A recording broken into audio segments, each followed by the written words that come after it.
Welcome to our continued series on Outside Voices. Our latest outside voice is Matt Quainoo, and he is joining us via Zoom from Washington, D.C., where he attended the March on Washington. So just be prepared. He's outdoors in a crowded space, and he's wearing a mask. But I am excited to hear from Matt. Thank you so much, Pastor Jonathan. I appreciate you so much for the invitation. I figured since the church has left the building, why should we live stream and pre-record only in buildings? Why not have dynamic messages that reflect our time, that are far more meaningful than some of the normative things that we do? And so I thought I would take your church, my church, and whoever wants to watch on a real life field trip of a sermon, if you would. I'm standing here on the 57th anniversary, the March on Washington. You hear different noise behind me. I'm going to do my best to try to get away from that noise. But I don't want the lack of production to stop us from getting to some of the more profound things about life that we oftentimes miss when we're too focused on production. I'm here on the steps of the Lincoln Memorial, where several speakers gathered together with well over 250,000 people. I'm here right now. This is not a pre-recording on PBS that we're running. This is amateur videography. I'm on the steps of the Lincoln Memorial. That's exactly where Martin Luther King gave his speech, which is now entitled, "I Have a Dream." Although it did not begin that way, we know that if it wasn't for Mahalia Jackson, who was seated behind Martin Luther King and said, "King, tell him about the dream. King, tell him about the dream." That's when he went into that iconic Southern cadence, "I have a dream." And it's that cadence that reverberates through the conscience and the soul of America to this day. And so, yes, I came here to march. I came here to march after really the crowd has dispersed because I got two little kids. And I have a dream, just like Martin King, that they'll grow up one day. And so I want to be protective of them. So I came after the crowd. There's no crowd here. But I want you all to feel what I feel. There's a great sense of pride. Right before we hit record on the video, we had praise and worship in the Lincoln Memorial. There was a group there that began to lift that song, "Lift Every Voice." And I think if I could really set a theme for this conversation, Pastor Jonathan, which I'm so grateful that you had the vision to invite outside voices in, because that's really the African-American Christian religious tradition, is to lift every voice. It is to say that there really are no outside voices. We all are truly one voice together, though we have different tones and different textures, and you might be an alto and I might be a tenor, and somebody might be a soprano, and somebody might be called to sing a solo that nobody else can hear them because they aren't called to really sing at all, but we still lift every voice. And that's something that really comes to us from the African-American tradition, lift every voice. James Weldon Johnson, who penned that really poem that his brother put to music in the early 1900s, I believe 1900, it was in anticipation of Booker T. Washington coming to a school. It was to celebrate the sojourn of Black people. Lift every voice and sing, till earth and heaven ring with the harmonies of liberty. Let our rejoicing rise high as the listening skies. Let it resound loud as the rolling sea. Sing a song full of the faith that the dark past has taught us. Sing a song full of the hope, that's the juxtaposition, full of the hope that the present has brought us. Facing the rising sun of a new day begun, let us march on till victory is won. That's really a powerful hymn and song even for this conversation, as two different pastors from two different sides of the track, if you will, or to use my environment, two different sides of the water, coming together to talk about the faith of our foremothers and forefathers that, yes, comes to us out of a dark past that we're facing and really a dark present that we're facing. And yet at the same time, there's this excitement and this anticipation because of conversations like this that compel us to change, that there is a kind of hope that we have about the future. And so, I mean, I begin everything that I talk about as a preacher, as a pastor, as a husband, as a father, as a black man in America, with the words of Quainoo West, who says that the conditions of truth are to let suffering speak. And I think that really sets the context for the kind of conversation that I want to have. And again, I appreciate Pastor Jonathan for the vision and foresight to put this kind of environment together where we can have honest conversations that are rooted in God's word. But I begin there. I believe Quainoo West begins where Jesus begins, where he says in Matthew 25, whatever you do for the least of these, you've also done for me. If I was hungry, did you feed me? If I was thirsty, did you give me a drink? When I was naked, did you give me clothes when I was in prison? Isn't it funny that Jesus is very sensitive to the carceral state in which he was living in under Roman oppression, that he even says, if I was in prison, did you at least visit me? Did you think about me? Did you have something to say about mass incarceration? As a noted preacher once said, that how we treated the poor is on the final exam in heaven. And I think that's why I'm so burdened by a conversation like this, because my mind goes to a Jacob Blake, who we all watched the video, and it's really becoming, I've heard different people say it's not happening more, it's just being filmed more. We're just seeing the injustice. Right. But even after seeing the injustice over and over again, it doesn't change the fact that we're still left wanting for justice. We're still left wanting for a sense of equality, equal justice under the law, as the Supreme Court puts it.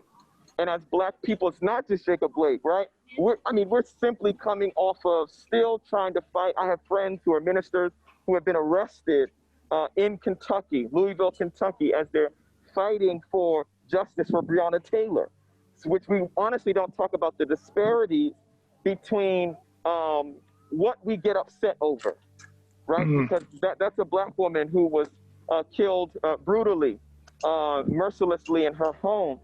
And well over 150 days later, there's still no justice there. Right.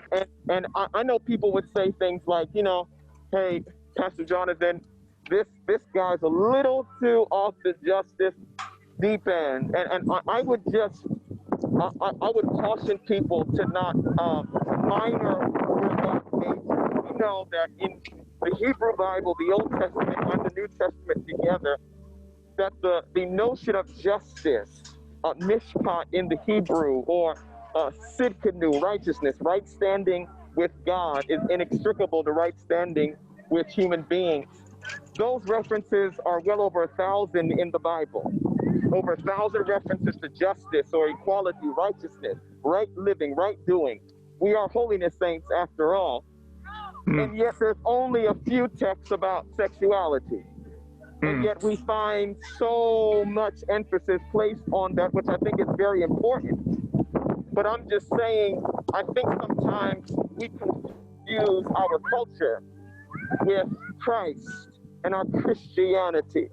And that's really what I think we should be caring about, these issues, Breonna Taylor or George Floyd or Ahmaud Arbery or Tamir Rice or Trayvon Martin or Philando Castile, or you can go on and on, Terrence Crutcher, Sandra Bland, we can go on and on and on. So many names, Tanisha Anderson. And it's really problematic that I can rattle off these names like a grocery list.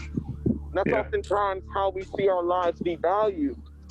And yet, it's not because they're black that I care. I know people are saying, well, I mean, he really should be a civil rights leader. I shouldn't have been a preacher. He should be a civil rights leader. And I would just argue, and I'll open it up to you, Pastor Jonathan, just for you to kind of talk about your own pastoral journey. But as a pastor, I see myself committed to justice because I'm a Christian. I don't see this as extracurricular activity. This is not extra credit. This is because I'm a Christian. You don't get to be a Christian and have an emphasis on social justice. My emphasis is on being an usher. My emphasis is being that's great. But to me, to be a Christian is to be concerned about the least of these. That's what it means to be a Christian. So I'm out here not because I'm like, if the roles were reversed, as I love to say, and we were talking about systemic oppression against white people, which even that terminology, we're gonna have to problematize what that even really means. But if that was the case, I shouldn't leave you out here on these steps. I should be out here with you marching. So I think that's the concern, and that's my commitment. I want to open it up to you, Pastor Jonathan. Yeah. Well, I wish I was there with you physically right now too. I get to be with you virtually, but I actually told Maria where you were when we were waiting to get on, and I said I told him where you were. And Maria was like, "Man, I wish we could be there." You know, there's been a journey for me in this too, and like I remember there was something visceral, and maybe this was because it may have been the first video I saw with the Philando Castile shooting. I was pastoring up in Michigan, and I don't know if it was just really the first video I really got to watch. And all I can explain is that seeing it like did something to me. Like just the tragedy of it, the unnecessariness of it, maybe a sense of betrayal that's not what's supposed to happen. And it really shocked me and left kind of I don't know, it did something in me that I couldn't not say things anymore. And I've tried not to lose that. And I you know, it's interesting. Like I don't know how much my politics are on display on Sunday morning. I tend not to wear a lot of things really high up in my sleeve. Like I wear a lot of things kind of out in the open. But I can tell you that where I was 10 years ago and where I am today are just night and day different. And the only thing I contribute to that to, or that I can contribute to that to, is going back and studying the Gospels. Yeah.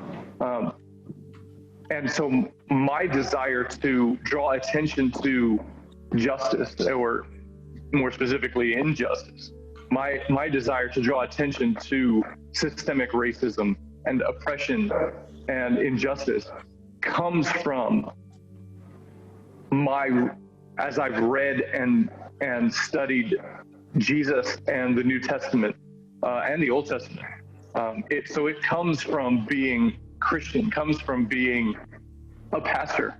I know that in the white church we don't blend pastor and civil rights leader and politician in nearly the same way that the African American church does. And there's part of me that laments that, and part of me that's very grateful for that.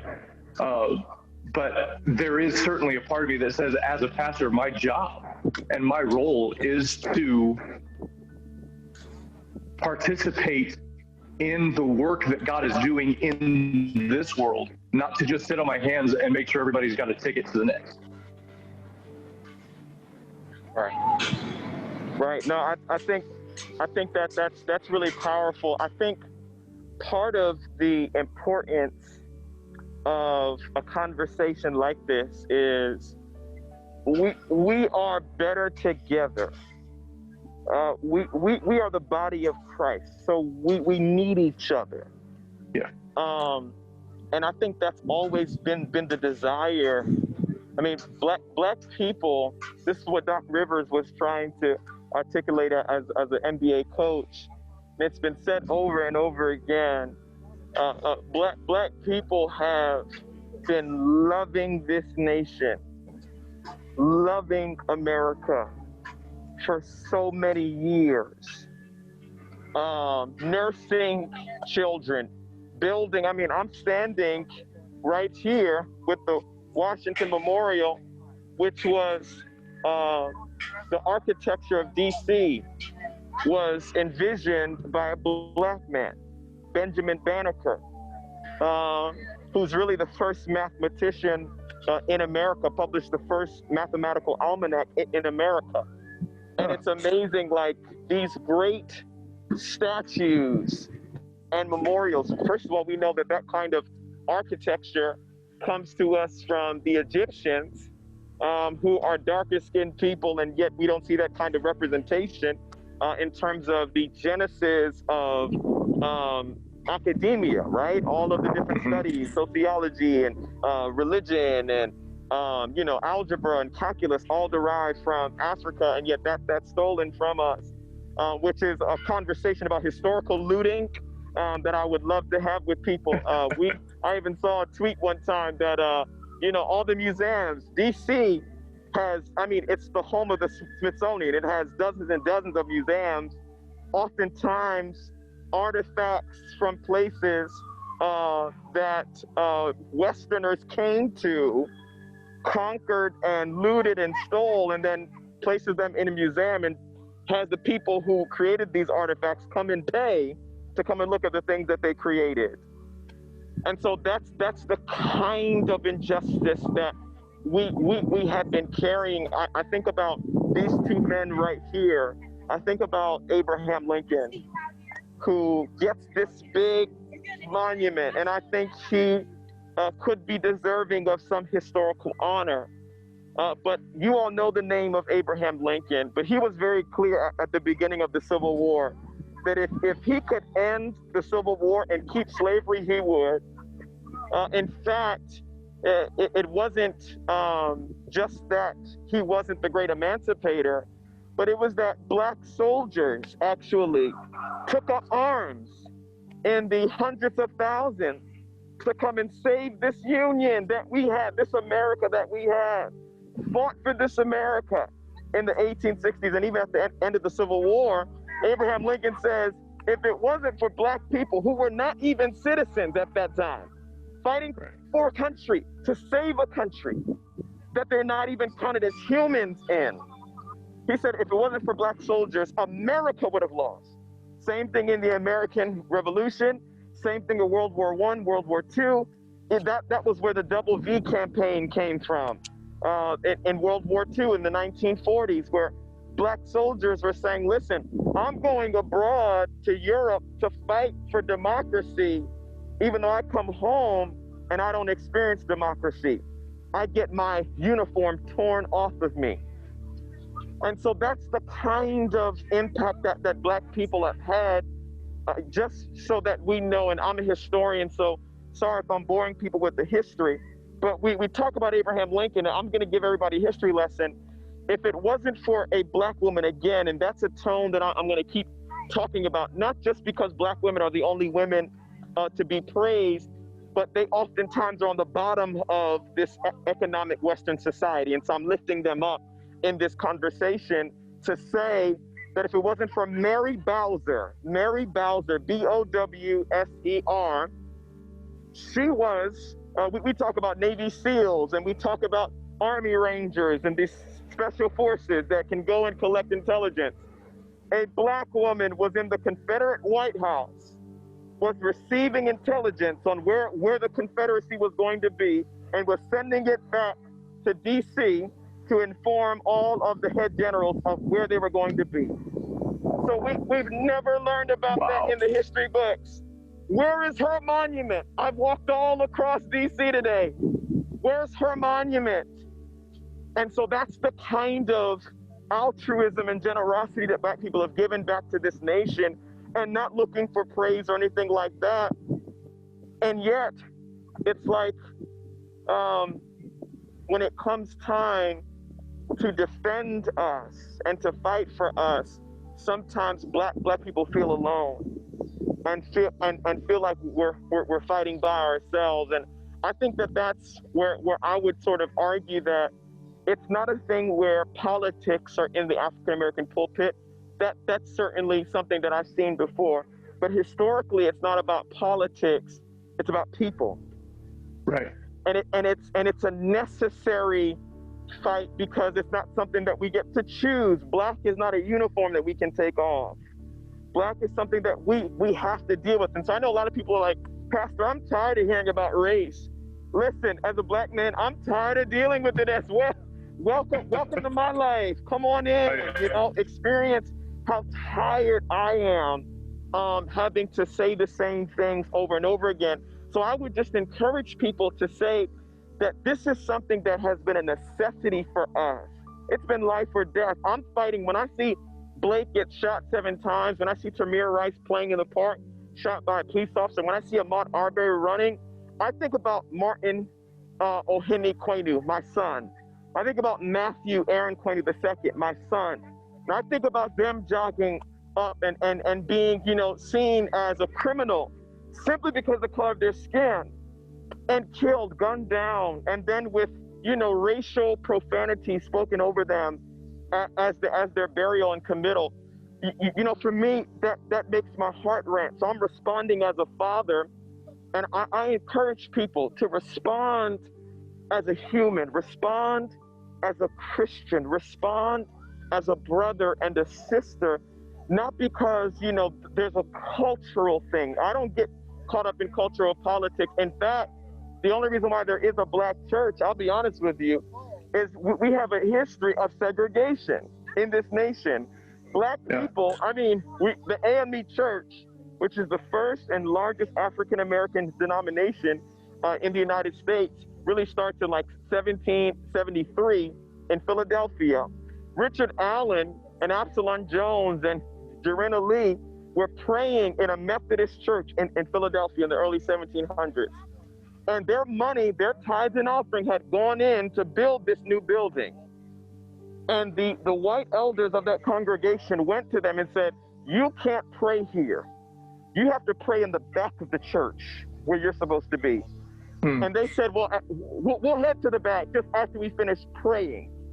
And they said, nope, they actually ripped them off their feet and took them towards the back. And it was then when they said, don't take us towards the back, take us towards the door, and we'll never come back.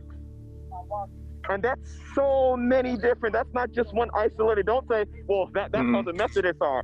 Because the Church of God has the same history of asking black people to leave. Don't come, leave. Yeah. And so that's why I think it's important for us to not talk about cultural politics. This is not cultural. If I've been kicked out and evicted, that's not because I want to have my cultural space. So I think that's where it's important. Go ahead. I'll hit it back to you. Yeah, I'm aware of that history too, and I listen to people that talk about, because we have unity as one of our pillars in the Church of God, and so how can we be a tradition that values and really has a strong bent to at least talk about unity, and we have different camp meetings, and not just the national camp meeting that now happens every other year, and with Middlesex, but also the Hispanic Concilio and the North American Council. Right. And how do we have all of it? How can we talk about unity if we don't have all of those? And I agree. I think that's problematic. But it seems like I find it somewhat more troubling when the response to that is we should just have everybody come back to the national convention. And it's like, you realize we're the ones that told them to leave. It's not like they took their ball and went home. We kicked them out. And so to say that now we're not going to be unity unless you come back to us is, I find extremely problematic. Like that's the problem. Like, that's our privilege, is like we want to set the terms. We want to create the atmosphere where it's like you're returning and to come back and do things the way we do. And it's like, why can't we do something else entirely? And I've certainly pushed back to the idea that I don't want to get rid of the Hispanic Concilios Convention. I don't want to get rid of West Middlesex Camp Meeting. West Middlesex is the oldest, I'm sure you already know this, but for the people that don't, it's the oldest minority-owned campground in the country. And that's heritage I think the whole Church of God, not just the National Association, but the whole Church of God should be proud of. And I don't want to see that go away. I think that it needs to continue to happen, but there can be another thing that we can give birth to that says, we're going to come together for this, to give us opportunity to practice unity. But man, we have a long way to go to get there. Because if we can't just gloss over that history and say, well, it's in the past and we can move forward. It's like there has to be, and I don't think a lot of people get this when it comes to reconciliation either. And it's like, you realize when we talk about reconciliation, there are steps prior to that have to be taken. And we talk at our church, I talk about one of our axioms is that God works in reality, and that means taking stock of where we actually are. And that means that where we've screwed up, where we have, and by we I mean like the white church, where we have segregated, where we have harmed brothers and sisters that we should have accepted and welcomed with open arms, where we've pushed them away and sent them away and turned our back on them. That means we have to take a stock of that and confess that we have done that, take ownership that we have done that, admit it, beg forgiveness, seek to make it right. And then after we've done all of that, then we can start talking about reconciliation. Absolutely. And you've said so many things. I hope me walking is not a distraction. Is it okay for me to walk? You're fine. I'm good. Okay, great. Yes. So I mean, this is a real life sermon, and I'm loving what this is becoming. I had no idea that we would be talking like this. I want to do something like this for my church. I'm jealous. This is awesome content. There's so much that you said. I'd love to go back to a few things. First, like, just the fact that we can talk, okay? So talking is not the only step. See, this is where a lot of people get confused. Like, I'll watch people say, well, at least we're talking, like, give me grace to say the wrong thing. Of course, we have to talk. But if all we do is ever talk and it doesn't change our walk, then really, I don't think that we're truly talking at all. I think we're actually simply just showing and trying to demonstrate how much we know, and we're just trying to show how smart we are, and all of that is really a waste of time, and it's a waste of the privilege that God has given us to share with one another in communion and koinonia. And so that's what I love about us being able to talk, and then being honest about, okay, here's the conversation, but where does this conversation lead us to? Doesn't mean that we have to think about that right now. This is just, conversation one. But we're always concerned about, hey, taking it out of the cerebral, taking it out of the cognitive into the actual. And I love that. I love that concept.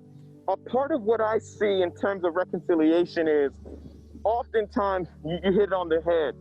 Integration is really just assimilation for Black people. Oftentimes it's, hey, come on back to our space and, our way of doing things, and we will give you an affirmative action, speaker, and maybe one gospel song, but it's really going to be on our territory and our turf. And I love what you're saying about, unity is not unanimity. It's diversity, right? Pluribus unum. There's a diversity aspect, but it's also like, hey, why not a large congregation of whites coming to camp meeting? We already see Black people. I go to the Anderson camp meeting, but we don't see that same reciprocity coming into our space. And I feel like that has always been a real conversation. But even aside from worshiping together, because that's a problem that every denomination has, aside from worshiping together, it's justice work. Even at the end of the day, if you want CCM and Hillsong and guitars and I want to be put in E flat so I can hoop on an organ and Hammond organ, cool. But I want to make sure that when it's time, and I'm glad I'm walking towards the Capitol, because when it's time for us to get out of worship, service, I want to know what kind of service and life of worship are you gonna live? That's my concern. Yes, I'd love for us to worship together, but even if we don't, I'll still see you at the march, or I'll still see you at the school board meeting to make sure that our kids are not being seen as guinea pigs in a science experiment with COVID.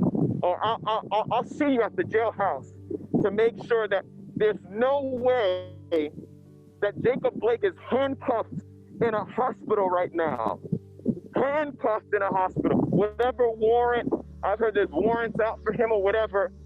And yet we had this young white brother who shot people in the same vicinity, same municipality, shot people and walked by the police illegally with an automatic assault rifle and was aided and abetted by his mother across state lines.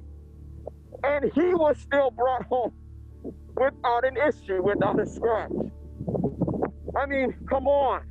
Dylan Roof shoots 9 black people. I've been to Charleston. I've been to Mother Emanuel. I've sat and cried on those chairs and on those stairs. I've been there. I felt it. And for him to not only be apprehended without a scratch, but also brought to Burger King for a snack. Black people are really sick and tired of being sick and tired, in the words of Fannie Lou. And not only that, and I'm gonna go here, and all of my views are not what you believe at your church. So your pastor's not endorsing anything I'm saying. But I'm gonna be honest with you. What we've seen and what's been hurtful to us is that there's been a political polarizing of the conversation to say that you have to be left or right. You got to be a Democrat or you have to be a Republican. And from a lot of our white brothers and sisters, we've been told if we don't rally around abortion, if we don't rally around gender, saving traditional gender marriages, then we are apostate, we are ungodly, we're unchristian, unless we rally around those 2 issues. My question is, are you pro-birth or are you pro-life? Because when Jacob Blake gets shot 7 times, when we see, even I just take Tamir Rice because he's a child, when he's shot down, worse than a dog in the street, and you have nothing to say, you are not truly pro-life. If you can't support equal access to healthcare in this nation during a pandemic, for heaven's sake, where people are dying, and it's been documented that we're seeing an uptick, not just in the contraction of the virus in terms of low-income communities, but disproportionately contracting the virus. But we've also seen that they are usually more susceptible to more grave injuries because, first of all, they have more pre-existing conditions, they have less access to health care, and if you don't currently have health care, you're going to wait to the very last moment to head to the hospital. And by then, no one can save you. Those are the kinds of issues that I don't care what side of the aisle you sit on. I don't care if you're a Democrat or Republican. In fact, my entire life, I've been an independent, if people want to know. I've been an independent because I don't commit to one party, but I commit to people. And I'm issue by issue. And I think that's where the believers, we've lost our witness. There's been a wholesale, quote-unquote, evangelical, predominantly white evangelical support of Donald Trump and his administration and that platform. And all I'm saying is, I want to see more prophetic Christians. I don't care who you support, but you want to be able to critique them and hold their feet to the Christian fire. And that's what I believe our commitment must be as Christians. We are supposed to be the prophet to the king. If you look in Old Testament history, The prophets were never kings, and the kings were not prophets, because there had to be a separation of power.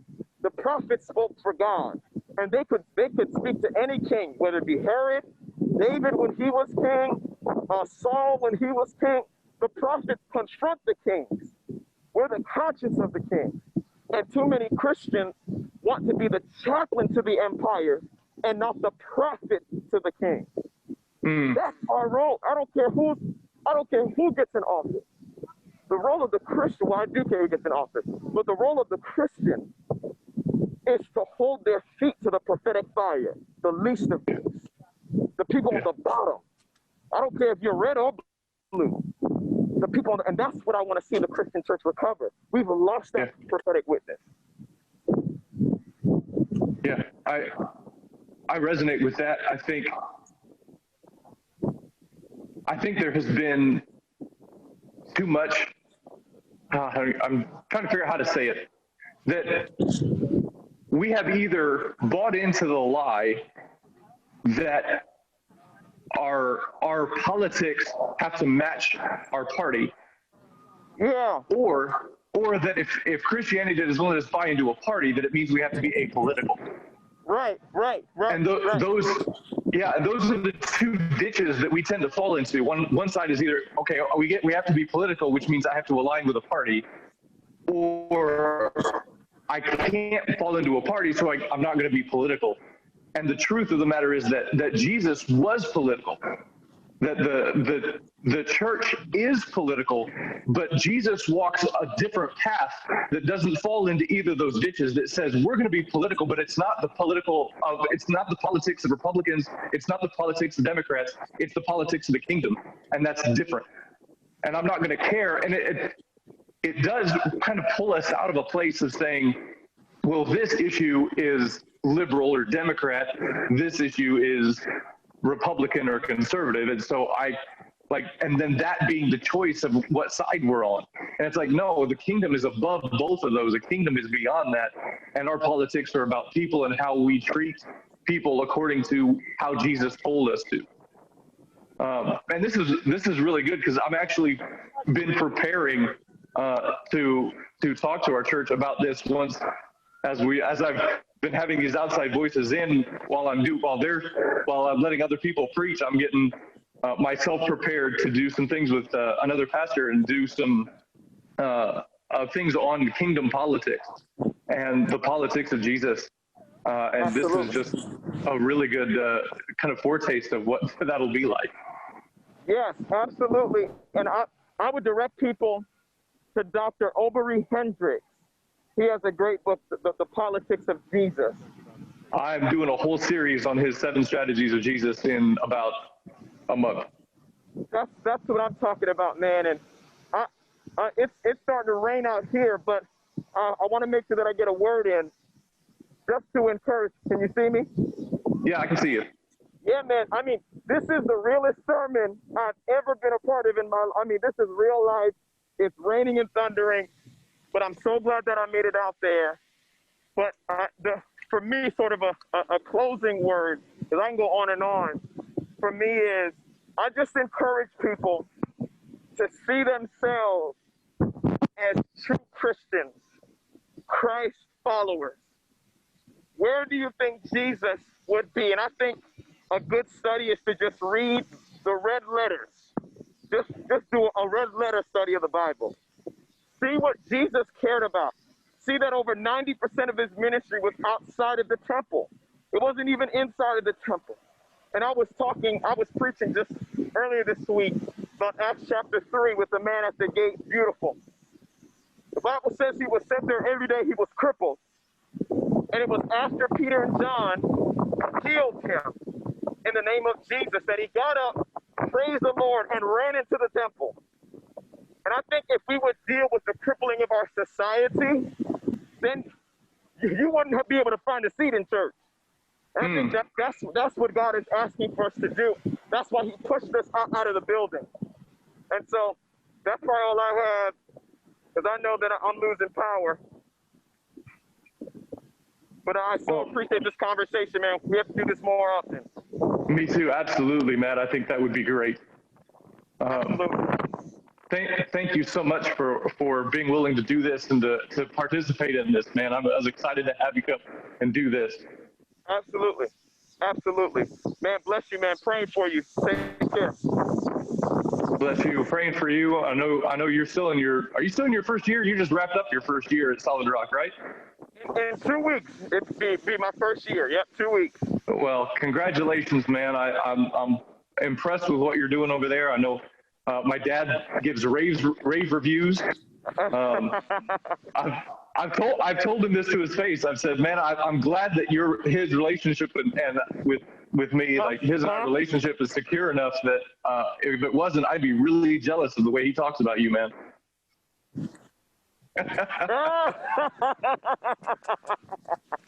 Woo! Man, we are brothers, Yeah. man. We are brothers. Yeah, Always. absolutely. I love it, man. Well, Take care. you too. You find someplace dry to be, stay out of the rain, and have a safe trip home. And Thank you, man. we'll talk again soon. Yes, sir. God bless you.